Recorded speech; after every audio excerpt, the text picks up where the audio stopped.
Alright, greetings everybody. It is Umbra, pillar of support of the community. Maybe I need to make that my intro from... No, never mind. Keep the ego under check, Umbra.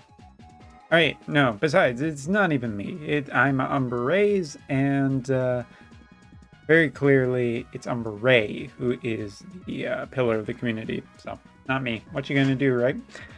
Alright. Jokes aside, let's talk about a few things going on outside of Wotv before we get to the Wotv news. Feel free to skip ahead if this doesn't interest you, but it is, I think, always important to take note of when certain things are happening. So first off, Ever Crisis is getting a PC version on December 7th. Not that I really play this game too much anymore because I just kind of got tired of the grind and didn't really feel like doing that. Wasn't playing it on my phone because of space issues, as well as just not having necessarily the time. But a PC version could be kind of interesting if I am hoping that by then they've kind of addressed maybe some of the issues, but might be worth another shot or another go. But yeah, keep an eye on that. Second thing, Opera Omnia. Now, Opera Omnia has been running for 7+ years, I think. I'm just even trying to pull up the information because Opera Omnia is a game that I've been kind of just had an on-off relationship with. I actually quite like it, and apparently it's just going to end next year on February 29th, is also the day that, well, Final Fantasy VII Rebirth comes out. I wonder if that was intentional, because that feels kind of weird. The free-to-play title launched Android and Google in February 1st, 2017, followed by January 23rd, 2018 worldwide.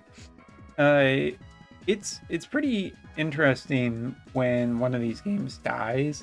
Of course, there's always kind of a little hope that they'll do something with it, because that's a lot of content to just let disappear into the void, and probably just an offline version for $20 would actually do pretty well, since it does have a bunch of content, but that's for Square to decide. Either way, it is the next in quite a few games recently from Square Enix that have decided to end their runs. And I'm not here to be saying that this is any kind of fear-mongering or anything like that, but just, friendly reminder that these games will disappear eventually, and as well, any of your progress too.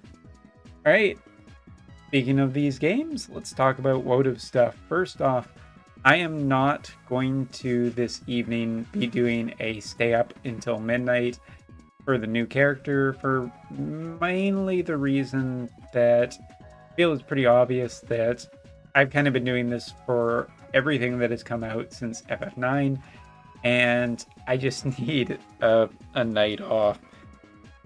Also, about 24 hours, less than 24 hours later, I'll just do my regular live stream, which by then will have more information. We'll have the completed information. I'll just be able to give a lot more detail and insight into the new version of old. But more than that, I'm just not going to pull for him. I'm resource dry. I do not have the inkling to really go for this one.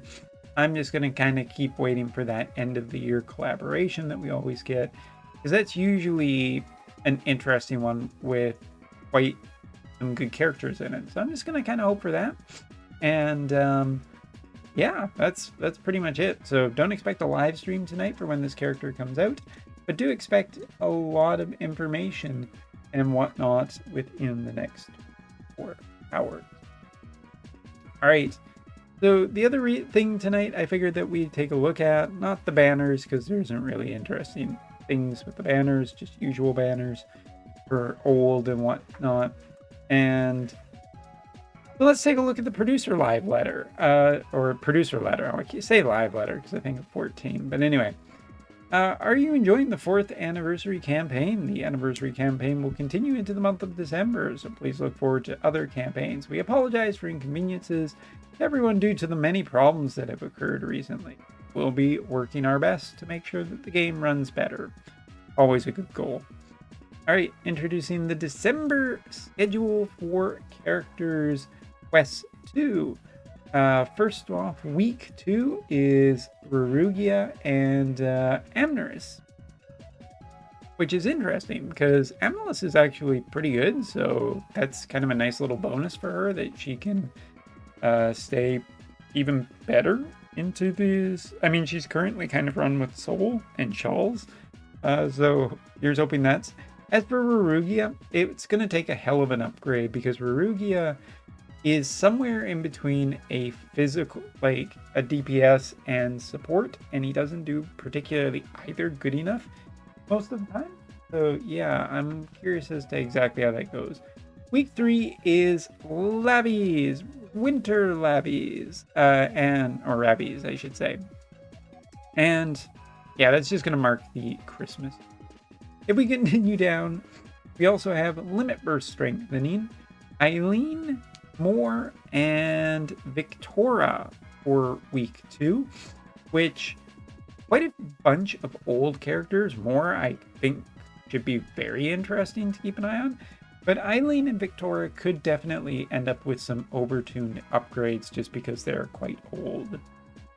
Next up, week 3 is basically just all the Xmas units, or winter units. They'll all be getting their upgrades, and Global can probably look forward to those as well.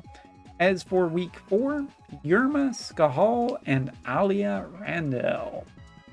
So, Miss Randall, I think that he has pretty good opportunities to use her Limit Burst, and so I think that one's going to be pretty good. Yerma, I'm not holding my breath for. Skahal actually also has a pretty good chance of using his Limit Burst. And the last time Skahal got a major upgrade, he was actually relevant. So worth keeping an eye on everything in here. As for the latest schedule update, the mid-December one is apparently going to be to do with Trust Mastery Stones. Additionally, items that can increase the amount of SP for Summon Beasts will also be added to the games. For those of you who don't know what we're talking about here, when you raise an Esper, you get so much SP, and you can unlock so many abilities with them. And now there's going to be an item that increases this SP total. Is it going to be whale friendly? More than certainly. Are most people not going to do much with it for the next little while? Almost certainly. Moving on. As for future updates will do with Resonance, as well as Faith Stones and Trust Stones. Sorry, I might have made a mistake up there with Hime Stone, which I don't remember the translation, so I'm just not going to. But those are future updates, and of course they can always change anyway, so take with a grain of salt. As for the conclusion, thank you for reading to the end this month. In December, there are many events happening all over the world. This, that, and the other thing. Since it's a special month, to end the year, we're determined to make the game as exciting as possible. So that's probably going to be that last collaboration of the year, whatever it is going to be. Last year it was Full Metal Alchemist. Year before that it was Persona. So there is a good chance that we're going to see an outside collaboration, as it seems to be the trend, but you never know. So keep that in mind. We'll talk about more about that later, especially when a live stream gets announced. But that's it for me. Thanks so much for watching, and see you tomorrow for all the details on new, old. See ya.